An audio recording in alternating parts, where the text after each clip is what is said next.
ఉన్న బంగారాన్ని విడిపించి ఆ రోజు ఆన్లైన్ రేటుకే మేము కొంటాం. Sharma gold company.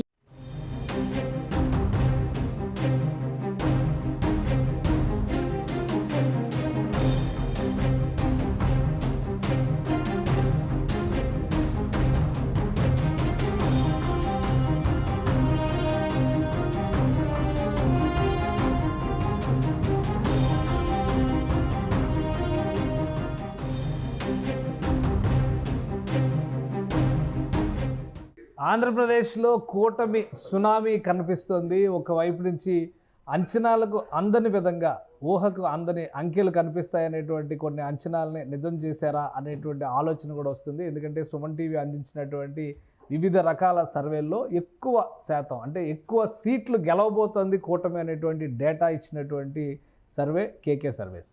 అలానే ఈ సర్వే సంస్థ చెప్పినట్టుగానే ఇప్పుడు చూస్తే ప్రస్తుతం వస్తున్నటువంటి ట్రెండ్స్ని బట్టి 160 సీట్ల పైగా కూటమి అభ్యర్థులు ముందంజలో ఉండడం, ఆల్రెడీ ఒక గెలుపు డిక్లరేషన్ కూడా కంప్లీట్ అయిపోయింది. టీడీపీ బోని కొట్టింది. రాజమండ్రి రూరల్ నియోజకవర్గం నుంచి 50,000 పైచిలకు ఓట్ల ఆధిక్యంతో గోరట్ల బుచ్చయ్య చౌదరి విజయబావుట ఎగరేశారు. అలానే లోక్సభ నియోజకవర్గాల విషయంలో కూడా 20 చోట్ల కూటమి అభ్యర్థులు ముందంజలో ఉన్నారు. కేవలం 5 చోట్ల మాత్రమే వైఎస్ఆర్సీపీ ముందంజలో ఉన్నటువంటి పరిస్థితి. ఇక అసెంబ్లీ నియోజకవర్గాల పరిస్థితి చూస్తే 160 స్థానాల్లో కూటమి అభ్యర్థులు ముందంజలో ఉన్నారు. వైసీపీ 2 అంకెలకు చేరడమే కష్టంగా మారినటువంటి పరిస్థితి కనిపిస్తుంది. ఫైనల్గా ఈ ఫిగర్స్ ఎక్కడ సెటిల్ అవుతాయి? ఎందుకంటే ఇప్పటివరకు అయినటువంటి రౌండ్స్ ప్రకారం చూస్తే 8 నుంచి 9 రౌండ్ల మధ్యలో కొన్ని నియోజకవర్గాల్లో అయినాయి. కొన్ని నియోజకవర్గాల్లో 13, 14 రౌండ్స్ నడుస్తున్నటువంటి పరిస్థితి ఉంది. ఫైనల్గా మరొక గంటన్నరలో క్లియర్ పిక్చర్, ఎవరు గెలవబోతున్నారు అనేటువంటి అంశం పైన ఒక క్లారిటీ ఇచ్చేయడానికి కూడా ఎక్కువ అవకాశం ఉంది. సో ఓవరాల్గా అనేక సర్వేలు, జాతీయ సర్వేల నుంచి లోకల్గా చేసినటువంటి సర్వే సంస్థలు, ఎనాలిసిస్లు, ఎనలిస్టుల అంచనాల మేరకు చూసినటువంటి అంశాలను బట్టి చూస్తే కేకే సర్వేస్ చెప్పినటువంటి నంబర్కి ఇప్పుడు వస్తున్నటువంటి నంబర్ దగ్గర కాబోతుందా? కేకే ఏం చెప్పబోతున్నారు? ఈ విషయాన్ని మనం డిస్కస్ చేద్దాం. సుమన్ టీవీ స్టూడియోస్లో ఉన్నారు కేకే సర్వేస్ ఫౌండర్, CEO కేకే. నమస్తే. నమస్తే అండి. ఏంటి ఈ నంబరు మీరు సెట్ చేసిన నంబర్లా కనిపిస్తుంది, ఏంటి ఎలా అనిపిస్తుంది? అంటే ఎలక్షన్ కమిషన్ వాళ్ళు ఎలక్షన్స్ ఎంత ఫోన్ చేసి ఒక నెంబర్ లీక్ చేశారు సార్. అందుకని ఆ నెంబర్ చెప్పాను కాబట్టి దగ్గరగా ఉంది. అంతేనా? కల్కి సినిమాలో ఫ్యూచర్లోకి వెళ్ళి అటువంటి ట్రయల్స్ ఏమన్నా వేశారు? అదే లేదు సార్. ఇప్పుడు లాస్ట్ టైము మనము ఇక్కడ ఇదే సుమన్ టీవీలో అప్పుడు టీడీపీ సిట్టింగ్ గవర్నమెంట్ ఉన్నప్పుడు వైఎస్ఆర్సీపీకి 150 అని కాన్ఫిడెంట్గా ఎన్నో వీడియోస్ చేసాం. నియోజకవర్గ జిల్లాల వరకు చేసాం. అదే సమయంలో ఇప్పుడు కూడా మనం సిట్టింగ్ గవర్నమెంట్ వైఎస్ఆర్సీపీ 151 సీట్లు ఉన్నప్పటికీ కూడా 14 స్థానాల వరకు వచ్చే అవకాశం ఉంది. దాంట్లో కూడా మళ్ళీ 6 స్థానాలు కన్ఫర్మ్ స్థానాలని, తర్వాత మళ్ళీ ఇంకో 8 స్థానాలు టైట్ ఫైట్లు ఉన్నాయని, అలాగే జనసేన ప్రధాన ప్రతిపక్షం అయ్యేదానికి ఛాన్సెస్ ఎక్కువ ఉన్నాయని, దానికంటే తక్కువ స్థానాలు వైఎస్ఆర్సీపీకి వస్తుందని, పోటీ చేసినటువంటి 144 స్థానాల్లో 133 స్థానాల వరకు కూటమి టీడీపీ గెలుచుకునేందుకు ఆస్కారం ఉందని, బీజేపీ పోటీ చేసినటువంటి 10 స్థానాల్లో 7 స్థానాలు గెలుచుకునేదానికి ఆస్కారం ఉందని, ఇలా మన నియోజకవర్గాలు డీటెయిల్గా డిస్కస్ చేసాం. ప్రతి జిల్లా డిస్కస్ చేసాం. ఓవరాల్గా మనం ట్రోల్ చేసి ఉండొచ్చు. ఓవరాల్గా అది పోయినసారి జరుగుద్ది, ఈసారి జరుగుద్ది. మనం వెళ్ళిన ప్యాటర్ను, చేసిన విధానంలో అందులో ఎప్పుడు ఎవరు చెప్పని ధైర్యం చేయని సింగిల్ నెంబర్ కూడా వెళ్ళాం. అది కాకుండా ఇదన్నీ ఒక ఎత్తు, అంటే +10, -10 సేఫ్ జోన్ చెప్పకుండా సింగిల్ నెంబర్ చెప్పడం. మీరు ఇంటర్వ్యూ చేస్తున్నప్పుడు కూడా సరే నన్నంటే అంటా ఉంటారు, ఒక అలవాటు అయిపోయింది. మిమ్మల్ని కూడా వెనకాల ట్రోల్ చేసి అది చేశారు. సో ఆబ్వియస్గా అంటే మీరు మిమ్మల్ని కూడా వదిలిపెట్టలేదు అనుకుంటాను ఓవరాల్గా.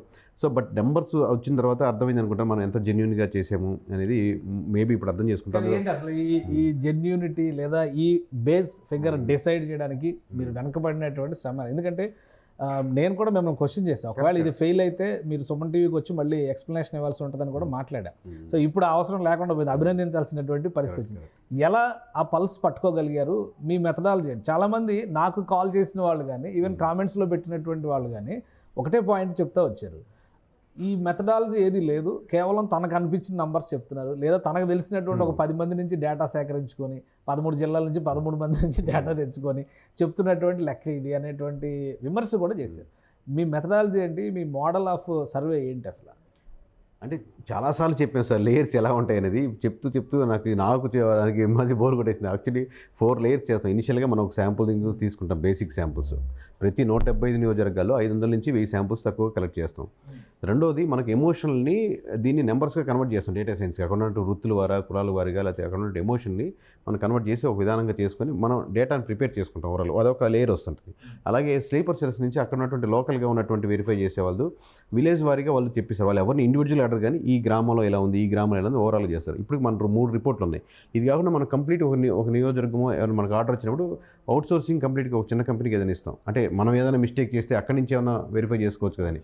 సో ఈ 4 కోణాల్లో వెరిఫై చేసుకుంటాం కాబట్టి మోస్ట్లీ యాక్యురేట్గా వచ్చేదానికి ఆస్కారం ఉంది. ప్లస్ మొత్తం వచ్చాక కూడా నేను పర్సనల్గా అన్ని దగ్గర తిరగలే కానీ ఒక నియోజకవర్గం ఇండివిజువల్గా ఆర్డర్ వచ్చినప్పుడు ఒక 2 విలేజ్ మండలాల్లో మొత్తం ఫిల్టర్ చేసిందని ఏరియాస్లో వెరిఫై చేస్తాను. ఒకసారి ఇండివిజువల్ పర్సనల్గా వెళ్ళి 170 నియోజకవర్గాలు వెళ్ళలేం కానీ మనకు ఆర్డర్ వచ్చిన దాంట్లో వెరిఫై చేస్తాం. ఆ ప్యాటర్న్ కరెక్ట్గా ఉందనుకోండి, అది వడపోసిన డికాషన్ లాగా ప్యూరిటీగా దగ్గరగా వస్తుంది అనమాట.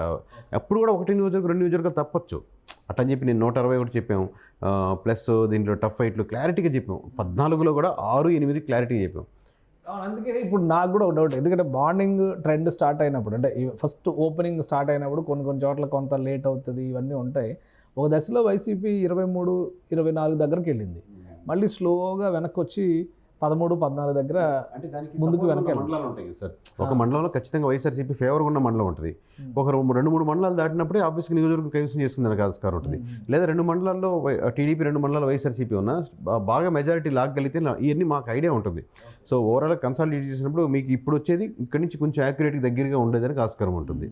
అంటే ఒకటి ఇప్పుడు కేకే సర్వేస్ చెప్పినప్పుడు మీరు ఫస్ట్ ప్రీ పోల్ సర్వేలో ఒక రకమైన ఎస్టిమేషన్ ఇచ్చారు, పోస్ట్ పోల్కి ఒక రకమైన ఎస్టిమేషన్ ఇచ్చారు. మ్యాక్సిమం అదే సార్. అంటే పోస్ట్ పోల్లో కొంత అనలైజ్ చేశారు. అంటే నెంబర్లో 97 మనం చాలా డిస్కస్ 97 క్లియర్ కట్ స్థానాలు కూటమి కనపడుతున్నాయి. ఈ 97 ఒక్కటి కూడా మేము తీసేదానికి ఆస్కారం లేదు. అలాగే 23 స్థానాలు కనపడుతున్నాయి. 55 స్థానాలు నేను అనుకుంటున్నాయి. ఆ 55లో కూడా సార్ మేము ఒక 15-20 క్లయింట్లు ఉంటారు కదండి, వాళ్ళు ఓడిపోతున్నారు మనం ముందుగా తెలిసినప్పుడు వాళ్ళ నియోజకవర్గాలు పబ్లిక్గా చెప్పడం కరెక్ట్ కాదు కదా. వాళ్ళ దగ్గర మనం డబ్బులు తీసుకుని మనం సర్వే చేసి వాళ్ళకి రిపోర్ట్ ఇచ్చాం. అంటే మీకు అలాంటి క్లయింట్ అబ్వియస్ తెలుస్తుంటుంది కదా సార్. వాళ్ళ రిక్వెస్ట్ ఫస్ట్ ఆఫ్ ఆల్ అది చెప్పడం ధర్మం కాదు, వాళ్ళ నుంచి రిక్వెస్ట్ కూడా అదే వస్తుంది. సో ఎనీ గ్రేడ్ గురించి హైలైట్ ఏంటంటే 23లో కూడా కొన్ని తీయాల్సి వచ్చింది. అదే నేను అడుగుతున్న ప్రశ్న. ఎందుకంటే మీరు ప్రీ పోల్లో వచ్చినప్పుడు పక్కగా టీడీపీ గెలిచేటువంటి సీట్లు 97 చెప్పారు, వైసీపీ పక్కగా గెలిచేటువంటి సీట్లు 23 చెప్పారు. అది కూడా ఏంటి 10,000 ఓట్ల మార్జిన్తో గెలిచేటువంటి సీట్లు కాబట్టి ఈ లిస్టులో పెట్టానని చెప్పారు. కరెక్ట్. తర్వాత ఆ లిస్టు 14కి ఎందుకు వచ్చింది? అదే సార్, మామూలుగా అక్కడ జరిగినటువంటి పోస్ట్ పోల్కి ప్రీ పోల్కి డిఫరెన్స్ ఏంటంటే లాస్ట్ 2-3 రోజులు ఎలక్షన్ ఇంజనీరింగ్ బాగా చేసినా అవతల సరిగ్గా చేయలేకపోయినా అట్ ది సేమ్ టైం ఈ కూటమి బలం 90 నుంచి 95%, ఇంకో 5% పెరిగింది అనుకోండి. ప్రతి దగ్గర ఒక ప్లస్ SC/ST ఓటు బ్యాంకింగ్ ఇంకొక 5% తగ్గింది. రెడ్డిస్లో కూడా ఒక 5% ఇటువైపు మూవింది. బీసీలు ఇంకో 2 అట్లా ఓవరాల్గా కేటగరైజ్గా చేసుకుంటాను. మీకు అర్థమయ్యే భాషలో చెప్తున్నాను. ఇట్లా ఓన్లీ కులాలనే కాదు, ఆ గ్రూప్గా విలేజ్ల వారిగా ప్రతి దగ్గర ఒక 5% పెరుగుతుంటే ఈ మనం అనుకున్న 6-7 వేలు 8,000 ఓటు బ్యాంక్ ఇది వెనక్కబడి ఇది ముందుకు వెళ్ళిపోతుంది. సో మళ్ళీ మారీ మెజారిటీ వచ్చేస్తుంది అన్నప్పుడు అది తీసేసాం ఒక 6 నియోజకవర్గాలు కూడా. కాబట్టి మేము చివరికి 14కు రాగలిగాం.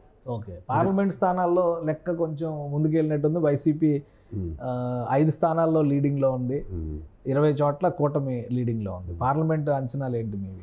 పార్లమెంట్ స్టిల్ స్టాండ్ అనేది సేమ్ పాయింట్ సార్. 25 చెప్పాం. ఆబ్వియస్గా మనకు రాజంపేట, కడప, అరకు ఇవి మనకు లాస్ట్లో టఫ్ ఫైట్గా ప్రీ పోల్లో ఆగింది. పోస్ట్ పోల్కి ఈ 3 నియోజకవర్గాలు తీసేసింది. దాంట్లో ఫస్ట్ రాజంపేట పక్కన పెట్టాం, తర్వాత అరకు తీసాం, తర్వాత లాస్ట్లో కడప తీసాం. అంటే అక్కడ కూడా ఇప్పుడు సేమ్ సినారియో కంటిన్యూ అవుతుంది చెప్పలేమా? ఉంటుంది సార్, అవకాశం రౌండ్స్ పెరిగే మారిపోవచ్చు. మేము ఘంటాపదంగా చెప్పింది మీరు అన్ని పార్లమెంట్లు తీసుకోండి. 25 పార్లమెంట్ రేపు పొద్దున 25 పార్లమెంట్ గెలుస్తుంది అన్నాం. మిస్టేక్ అయింది అవ్వచ్చు ఒక చోట. బట్ 25 పార్లమెంట్లో ఏ పార్లమెంట్ కింద 4 నియోజకవర్గాలు కూడా వైఎస్ఆర్సీపీ గెలవదని చెప్పాం. ఈ నెంబర్ తీసుకోమని చెప్పాం. అలాగే మనకు శ్రీకాకుళం, విజయనగరం, వైజాగ్ ఈ 3 కలిపి కూడా సింగిల్ నెంబర్ దాటస్తారని చెప్పాను. సింగిల్ నెంబర్ ఎట్లా దాటకుండా ఉంటుంది. ఈస్ట్ వెస్ట్ కలిపి కూడా సింగిల్ నెంబర్ దాటదు సార్. కృష్ణా, గుంటూరు కూడా దాటదు. ఇది ప్రీపోల్లో చెప్పిన మాటలు ఇవన్నీ. అలాగే మీకు మొత్తం రాయలసీమలో సగం నెంబర్లు దాటేస్తారని. పోస్ట్ పోల్కి వచ్చేసరికి మనం శ్రీకాకుళం 0 వస్తుంది, విజయనగరం 0 వస్తుంది, వెస్ట్ గోదావరి 0 వస్తుంది, అలాగే కృష్ణా, గుంటూరు 0 వస్తుంది క్లీన్ స్వీప్. అలాగే అనంతపురం క్లీన్ స్వీప్. 6 జిల్లాలు క్లీన్ స్వీప్గా వెళ్ళేదానికి అవకాశం ఉంటుంది. ఈ 6లో ఒకటి తప్పచ్చు, ఎక్కడైనా ఒక నియోజకవర్గం గెలుచుకోవచ్చు, అది వేరే విషయం. బట్ క్లీన్ స్వీప్ అనేది క్లీన్ స్వీప్గానే ఉంటుంది కదా. ఒకటి అదే ట్రెండ్ కంటిన్యూ అవుతుంది సార్, అది దాంట్లో ఏం డౌట్ లేదు. మీకు ఇంకోటి, మీరు తీసుకున్నటువంటి ఎస్టిమేషన్స్ ఇవన్నీ ఒక ఎత్తు, ఎక్కువ డిస్కషన్ జరిగింది ఏంటంటే శాంపిల్స్ తీసుకునేటువంటి క్రమంలో ఆరా మస్తాన్ చేసినటువంటి సర్వే ఆయన నియోజకవర్గానికి 7,000 శాంపిల్స్ పైన తీసుకుంటాడు, అందుకనే ఆయన అక్యురేట్గా వస్తుంది అనేటువంటి మాట. సో ఇప్పుడు ఆయన అనౌన్స్ చేసినా కూడా కన్ఫ్యూజన్ పెరిగింది. అదే అంటే మేము ఆబ్వియస్గా అంతంత శాంపుల్ కాదు సార్, శాంపుల్ నేను చాలా డే 1 నుంచి చెప్తున్నాను, ఎక్కువ శాంపుల్స్ తీసుకుంటే మంచి డేటా వస్తుంది అనే దానికి స్టాండర్డ్ లేదు సార్. అట్లని చెప్పి అది కరెక్ట్ కూడా కాదు అని చెప్పలేను, వాళ్ళ ఇష్టం, వాళ్ళు ఎవరి మెథడాలజీ వాళ్ళది. నేను ప్రజెంట్ చేసే విధానం నాది ఉంటుంది, మీరు ప్రజెంట్ చేసే విధానం మీద ఉన్నట్టు. చివరికి ఏ మార్గంలో వచ్చినా డెస్టినేషన్కి రీచ్ అవుతారా లేదనేది మేము ఈ సైన్స్ని, డేటా సైన్స్ ఇన్వాల్వ్ చేస్తున్నాం. అలాగే ఊర్లలో ఉన్నటువంటి స్లీపర్ సెల్స్గా పెట్టుకుని తనకి 50,000 1,00,000 రూపాయలు ఇచ్చి ఒక నియోజకవర్గం తెప్పించుకునేందుకు ఆస్కారం ఉంది. అంటే ఆర్డర్ వచ్చిందని బట్టి ప్రతిదానికి అంట పెట్టాం. అట్లాగే మనం అవుట్ సోర్సింగ్ ఇస్తున్నాం వేరే కంపెనీ కంప్లీట్గా. ఎమ్మెల్యే గారు మనకి ఏదైతే ఆర్డర్ ఇచ్చారో అది కంప్లీట్గా యాజ్ ఇట్ ఈస్గా అవుట్ సోర్సింగ్ ఇస్తున్నాం. ఇవన్నీ ఆయనకి చెప్పాం. అంటే ఆ డేటా కన్సాలిడేట్ 3 మోడల్స్లో మీరు ఈ 4 లేయర్స్లో చేస్తున్నాం కాబట్టి ఏ లేయర్ మిస్ అయినా కానీ మళ్ళీ ఒకసారి చేపిస్తాం. అందుకే టైం తీసుకొని మళ్ళీ చేస్తాం. ఆబ్వియస్గా దానికి మేము యాక్యురసీ ఇలా ఉండేదానికి ఆస్కారం ఉందని అనిపిస్తుంది. మేబీ వాళ్ళు వేరే పద్ధతిలో అనుకోండి, కరెక్ట్ కాదని నేను చెప్పాను. ఎందుకంటే ఎవరి మెథడాలజీ వాళ్ళది, ఎవరి టైం, కానీ చివరికి డెస్టినేషన్ చేరుకోవాలి. నేను ఇంతకుముందు కూడా చెప్పింది, లాస్ట్లో ఒక 5 సీట్లు 10 సీట్లు తేడా వస్తే పర్లేదు సార్, నేను ఈస్ట్ అంటే మటుకు వెస్ట్ అవ్వదు, మీకు అదే ఆ రోజు మీకు రాసిస్తాను సార్, ఈస్ట్ అంటే వెస్ట్ అవ్వదు. ఒకవేళ నిజంగా అయితే మటుకు మీ దగ్గర సారీ చెప్పి నేను ఈ సర్వీస్కి కరెక్ట్ కాదు సార్ అని చెప్తాను. ఇప్పుడు దేశవ్యాప్తంగా మన పేరు మామూలుగా లాస్ట్ టైం చెప్పి సార్ చెప్పాం కాబట్టి రీచ్ చాలా పెరుగునొచ్చు. లేకపోతే తెలుగు వాళ్ళు ఉండే వాళ్ళకంతా ఫాలో అవుతూ ఉండొచ్చు. ఎవరి బాగా తిట్టినోడు కూడా ఈసారి గమ్ముగా మనసులోనే అభిమానం పెంచుకొని ఉండొచ్చు. ఇంత ఎందుకు వస్తుందంటే ఈ పద్ధతులు వెళ్ళిన మార్గంలో ఇప్పటికీ still I stand on the same word sir. ఎవరైనా గెలుస్తున్నా మాకు ఆనందం లేదు, ఎవరైనా ఓడుతున్నా మాకు ఆనందం లేదు. ఎందుకంటే అలా ఉన్నాం కాబట్టి అలా చేయగలుగుతున్నాం. ఎమోషనల్లీ మీరు ఒక సైడ్ తీసుకోగలిగితే ఆబ్వియస్లీ మీరు అదే సైడ్కి టర్న్ అయ్యేదానికి నెంబర్స్ మీద తేడా వచ్చేస్తుంది. అది కూడా ఒక బ్యాలెన్స్ మైండ్ ఉండాలి. ఎంత ఇచ్చారు చంద్రబాబు నాయుడు గారు, ఎంత ఇచ్చారు మీకు ఇప్పుడే సార్? ఏమైనా ఇస్తే ఇప్పుడు తీసుకుంటా ఆల్రెడీ మన, ఎందుకంటే మామూలుగా సర్వే ఇవ్వడానికే చాలా తీసుకున్నారు మీరు. అవి అలా ఏముంది సార్. పోయిసారి వైసీపీలో 151 ఇచ్చినప్పుడు జగన్మోహన్ రెడ్డి గారు ఇచ్చారా? అదే ఇచ్చారా అంటున్నారు. క్లారిటీ కోసం అడుగుతున్నాను. మామూలుగా 161 అన్నప్పుడు మీరు చెప్పిన లెక్క ప్రకారం ఒక శాంపిల్ తీసుకోవాలంటే కూడా డేటా కలెక్షన్ కోసం అయ్యేటువంటి ఎక్స్పెండిచర్ ఉంది. సో ఒక థర్డ్ పార్టీ ఏజెన్సీకి ఇవ్వాలంటే కూడా 1,00,000 2 లక్షలు మీరు మెయింటైన్ చేసే స్లీపర్ సెల్స్ కూడా మీరు నెలకు ఒక ఇంత జీతం అనేది ఇవ్వాల్సి వస్తుంది. స్లీపర్ సెల్స్ నెలలేము సార్, వాళ్ళకి ఆ ఇన్ఫర్మేషన్ కావాలనుకున్నప్పుడు ఇస్తాం. ఓకే, ఆ ఇన్ఫర్మేషన్ మీద డిపెండ్ అయ్యి. సో ఈ ఎక్స్పెండిచర్ అంతా కలిపి మీకు అవును సార్. ఇప్పుడు మేము 170 నియోజకవర్గాలు కాదు కదా సార్, మన ఎమ్మెల్యే విలేజ్ వారి రిపోర్టు అడిగిన వాళ్ళకి ఎమ్మెల్యే అడిగారు అనుకోండి, ఆయన ఆ నియోజకవర్గాలకే మన విలేజ్ వారి రిపోర్ట్ తీస్తాం. మిగతాది మండల వారిగా జరిపోద్ది. కొన్ని అయితే తక్కువ శాంపుల్స్లో ఇది కంప్లీట్ వే ఉందండి. కనీసం 50 నియోజకవర్గాలు సార్, 175-50 వరకు చాలా తక్కువ శాంపుల్స్లో 500 నుంచి 1000 శాంపుల్స్లో ఇది వన్ సైడ్గా ఉన్న నియోజకవర్గాలు తెలిసిపోతాయి మీకు. దానికి 4 లేయర్స్ మళ్ళీ సెకండ్ టైం వెరిఫికేషన్ అంత అవసరం లేదు. సో అంటే మీరు నియోజకవర్గాన్ని బట్టి దాని స్థాయిని డిఫికల్టీ బట్టి కదా సార్. అంటే ఈ విమర్శలకు ఏం సమాధానం ఇస్తారు? డబ్బులు తీసుకొని చేస్తారు. ఇప్పుడు యాక్చువల్గా చెప్పిన ఫిగర్ వచ్చింది కాబట్టి ఎవరు ఎక్కువ క్వశ్చన్ చేసే అవకాశం ఉండదు. క్లారిఫికేషన్ అయితే చూడండి సార్, 2 క్రిటికాలిటీ. పోయినసారి టీడీపీ గవర్నమెంట్ మంచి యునానిమస్గా ఉండి గవర్నమెంట్ ఉన్నప్పుడు వైఎస్ఆర్సీపీకి అన్ని కేసులు ఎంత ఉన్నప్పుడు ఖచ్చితంగా వైఎస్ఆర్సీపీకి 151 వస్తుందని చెప్పాం. ఇప్పుడు కూడా మంచి 151 ఉంది క్లియర్ కట్గా. అసలు 23 సీట్స్ ఉంది. జనసేనకి అసలు ఒక్క సీటు కూడా లేదు, గెలిచిన సీటు కూడా లేదు, 0 ఉన్నప్పుడు మనం 161 దాకా టచ్ అవుద్ది ఇది అని క్లారిటీ చెప్పాం. ప్లస్ జనసేనకి ప్రధాన ప్రతిపక్షం వస్తుంది. ఇవన్నీ మామూలుగా ఊరినే చెప్పలేము కదా సార్. నెంబర్ అంతలేదు, మనం జల్లిడి పట్టి క్లారిటీగా చేసి అంత కాన్ఫిడెన్స్ ఉంటే కానీ మనం ఇంత డీటెయిల్ విషయం.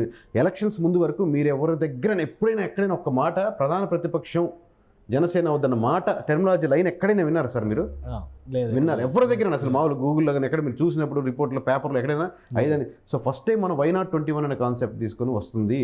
లేదా ఇది అది నా పవన్ కళ్యాణ్ కూడా నమ్ముంటారు ప్రధాన ప్రతిపక్షం. పవన్ కళ్యాణ్ గారు ఒక టాస్క్ ఇచ్చారు, 100% రిజల్ట్ అవ్వాలని చెప్పారు కానీ వై నాట్ 175 వాళ్ళు చెప్పొచ్చు, మనం 21 అది. బట్ ఆయన అనౌన్స్ చేసిన రోజున అయ్యేటువంటి సూచనలు ఎక్కడ లేవు, జన సైనికుల్లో కూడా లేవు. ఎందుకంటే చాలా మంది ఎక్కడ గెలుస్తారు, అన్ని మీరు ఎస్సీ రిజర్వ్డ్ సీట్లు తీసుకోవాలి, గెలిచే సీట్లు వదిలేసి ఓడిపోయే సీట్లు తెచ్చారు, ఇవన్నీ కూడా మాట్లాడారు. బట్ ఇప్పుడు వాటన్నింటికి ఒక ఆన్సర్ వచ్చేట్టుగా కనిపిస్తుంది. మీ అంచనా ప్రకారం జనసేన పార్టీ ఇప్పుడు 21 మధ్య అటు ఇటు ఊగిసలాడుతుంది. సో స్వీప్ చేస్తుందా? 20 స్వీప్ చేస్తుందని నమ్మకం సార్. మేబీ లాస్ట్ బూత్లో అదే సార్ మీకు లాస్ట్లో చెప్పినట్టు మనం చెప్పిన 133 టీడీపీ గెలుస్తుందన్న, లేకపోతే వైసీపీ 14 అవుతుందన్న దాంట్లో టఫ్ ఫైట్లని ఎక్స్ప్లెయిన్ చేసాం. అలాగే జనసేన 21 కొట్టే ఛాన్స్ ఉందన్న, బీజేపీ 7, మేబీ అన్నిటి మీద 1% అంటే 98% యాక్యురసీతో వచ్చినా కానీ ఒక సీట్ అటు ఇటు కావచ్చు, లేదా ఇంకొంచెం అయితే 2-3 సీట్లు అటు ఇటు వచ్చు. ఒక దాంట్లో 3 అయితే ఇంకో దాంట్లో 3 చేంజ్ అవుతుంది. ఎందుకంటే మనం రైట్ అవ్వాలంటే 4 ఫ్యాక్టర్స్ రైట్ అవ్వాలి.